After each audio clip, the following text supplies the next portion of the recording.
Awesome. Hi, friends. It is Miss Beth here to share some more fun nature activities that you guys can do while you are at home enjoying your time with your family. And one of the things I always encourage you guys to do is to get outside and look around and use your observation skills. So the first activity I'm going to ask that you guys could participate in is creating a little sky book that helps you guys to be able to look up outside around you while you're enjoying your time out. So for your sky book, we are going to look at the sky both during the day when it's light out and at night when it's dark out. So if you were to create this sky book, you would need some pages of white or beige paper and some pages of dark paper. And I'm going to encourage you to look outside during the day and look outside at night and record what you see. Create some data, be a scientist. So every day at school, you guys looked outside as meteorologists and looked at the weather. What did you see outside during the day? So that's exactly what you would do in the day part of your sky book. So when you opened up your white or beige pages, you would label the day and look outside and see what the weather is bringing us. Yesterday was Wednesday, and I saw some sunshine, but it was covered by clouds. And because I'm going to record data every day, when I looked outside today for Thursday, I see lots and lots of sunshine. I don't see any clouds, but I do see a lot of wind. So to record the wind, I kind of made my little tree kind of moving a little bit in the wind and a puff of air to show that it's windy. So in your sky book, you guys can look outside every day and continue what you had been doing at school, looking at the weather. Do you see sunshine? Do you see clouds? Do you see rain? And that would be during the day. You would do the same thing by turning your book around and seeing what you see outside at night. The back part of your book will be the night sky. So yesterday, Wednesday, when I looked up in the night sky, I saw our friend the moon, which we have talked a lot about. And our moon was the shape of a half circle. So our half circle moon, which is our first quarter moon, was up in the sky last night. And I also saw a very bright star down below the moon. Now, when I'm looking up at the sky, how do I know what I'm looking at? So we know that Miss Beth likes to use books to learn a lot of things. So I do have a book that helps me learn about the night sky. And it has pictures that tells me what I could look at different times of the season. And this is called a field guide that helps us learn about nature. But you might not have a field guide at home. So you can use your eyes to look up and see what you see. But in order to identify the cool things that you're seeing, there's a website that I love. And this website is called earthsky.net.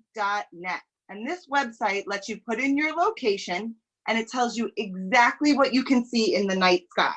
So earthsky.net. And I learned that not only is this their first quarter moon, this super bright star is actually a planet. So if you look up in the night sky, you can see the planet Venus, which is pretty awesome. And looking at that website at Earth Sky, I know that if I look up at the sky tonight for Thursday, not only am I going to see my half moon, my quarter moon growing a little bit, I'm also going to see my bright star, which is actually a planet called Venus, and I'll see another bright little cluster of stars. It's called Pleiades. They call it the Seven Sisters, but it's a beautiful bright cluster. So if you look up in the sky tonight, you can see the moon, a planet, and some stars. So that'll help us to be able to keep looking up and keep learning about our moon, because we know that that moon goes through different cycles, right? It's a repeating pattern. And we know the phases of the moon because we've learned them. We know that sometimes we can't see the moon at all, or sometimes it starts to grow a little more into a sliver, or what's called a crescent. Looks a lot like a banana, until it grows even more and becomes where we're at now, which is our half moon or our first quarter moon. We know that that pattern is going to continue. So if today is April 2nd, on April 3rd, our moon will get larger. 4, 5, 6, 7, and 8. So next week on April 7th and 8th, not only will we have a full moon, will we see that giant circle. It is going to be a super moon, meaning the moon is going to be so close to us on Earth that it's going to look giant in the sky.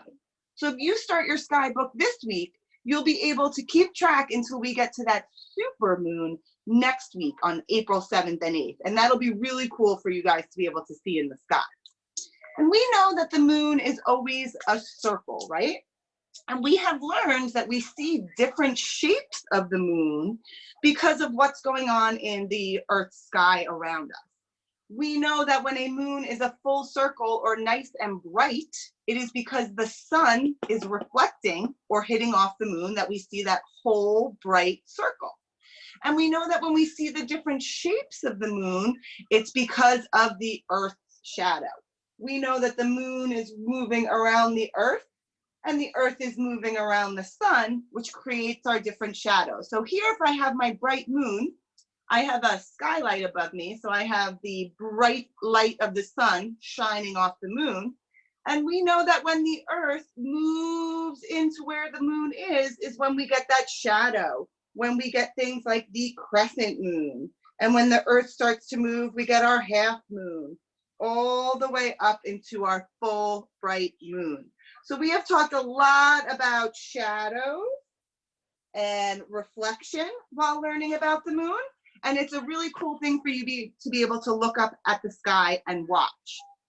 We've also looked at the sky and we've looked at the full moon, and we've noticed that there are different shades and colors on the full moon.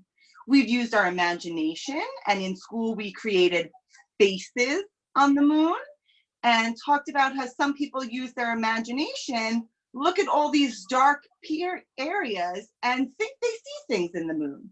Like maybe they see a rabbit curled up with his long ears. Maybe they see a happy face or a frog. People have used their imagination to see all different things in the moon. And you guys got to do that activity at school. But what we're going to do today is a different activity, looking at what these shaded areas are a little closer. And what they are actually called craters. And a crater is a hole or a mark made onto the moon or onto the Earth, anywhere.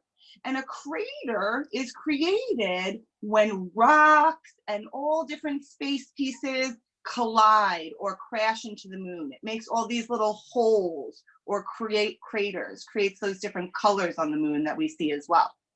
So for today's activity, we'll use some items that you have at home to recreate those craters on the moon.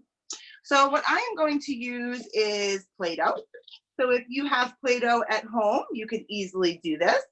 And I'm going to use my Play-Doh to create a moon. So I'm going to create a nice big circle of Play-Doh. And then on a flat surface, whether it be your table, whether it be a tray, or maybe even on the floor, you can create your nice circle moon. And I want to create my circle as smooth as I can to be able to see my crater. So once I squish it down, you could use some of your Play-Doh supplies, maybe a rolling pin, to make it nice and smooth, just so I can see my craters. So when I have it nice and smooth, I just pictures that said the moon wasn't smooth. It had all those holes or craters. So I'm going to use supplies around the house and see how I can create craters on the moon. I have round objects of different sizes and weights, and I'm going to use them to push into my moon and recreate the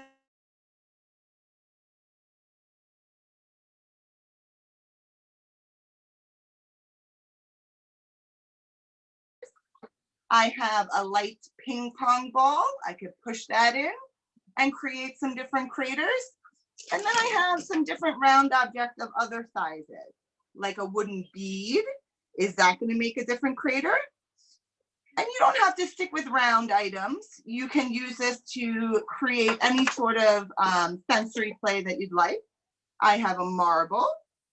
Maybe I can use my imagination and create one of those faces in the moon that we got to draw already. I even have some rocks, which will give me some nice texture or make it look a little rough, okay? And then I have what the moon actually looks like from all those rocks moving around, hitting them, creating craters on the moon. You can expand on this activity. I just pressed the items into the moon, but if you want to explore the idea of force and how things hit things quicker or harder, you can practice by holding things at different distances above the moon and see if it'll make the same impact. When I push something in, I'm using a lot of force to be able to mush and squish my Play-Doh moon. But if I'm trying to drop something on it, is it going to make the same impact, that same crater? If you want to take it outside, you could also put your Play-Doh moon maybe against a wall or on the ground and try throwing your objects at it. That would be more like what's happening in space. Things are being tossed or thrown at the moon to make these different craters. If you also wanted to expand on this and make this moon something that you could keep, that could harden forever, instead of using Play-Doh, you could Google creating a cloud dough or a salt dough that the kids can mix together to create a nice white dough. If you create your craters on that, once again, then you can let it harden, it could dry out, and it can become your own little moon that you get to keep and potentially then paint and become an ongoing project. So the moon is up in the sky. We know it's a round circle. We know it is very rough because of all those craters and impacts that it has. And we know that there's a lot of other things going on in the sky too. So I encourage you to create this sky book so you can not only look outside on the day when it's bright out and record what you see, but that you could also look outside at night and see what you can see. And I encourage you to look outside tonight so that you can see our quarter moon with our planet Venus, as well as some bright cluster of stars next to us as well. And if you continue to look up in the sky, next week on April 7th, you will see a giant supermoon, all lit up with the reflection of the sun. And it'll be really cool for you guys to be able to see that, okay?